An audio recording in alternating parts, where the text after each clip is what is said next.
இன்றைய வேத வசனம் யோவான் 11:40. நீ விசுவாசித்தால் தேவனுடைய மகிமையைக் காண்பாய். இன்றைக்கு அநேக கிறிஸ்தவர்கள் விசுவாசமில்லாமல் சந்தேகத்துடன் இருப்பதால் பல ஆசீர்வாதங்களை இழக்கிறார்கள். வேதத்தில் பார்க்கின்றோம், ஆபிரகாம் பிள்ளை இல்லாமல் இருந்தபோது தேவன் ஆபிரகாமை சந்தித்து பல வாக்குத்தத்தங்களை கொடுத்து ஆபிரகாமை திடப்படுத்தினார். ஒருவேளை ஆபிரகாம், எனக்கு எப்படி பிள்ளை பிறக்கும்? வயதாகிவிட்டதே, என்னுடைய மனைவிக்கும் வயதாகிவிட்டதே என்று சந்தேகத்துடன் இருந்திருந்தால் ஒன்றும் கண்டிருக்க முடியாது. ஆபிரகாம் தேவனை விசுவாசித்தான், தேவனுடைய மகிமையை கண்டான். இன்றைக்கு நீங்களும் விசுவாசத்தால் தேவனுடைய மகிமையை கண்டடைவீர்கள்.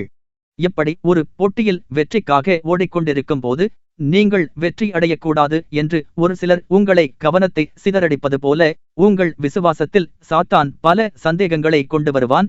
அதைக் கண்டு பின்னடைந்திராதீர்கள். விசுவாசத்தில் உறுதியுள்ளவனாயிருங்கள்.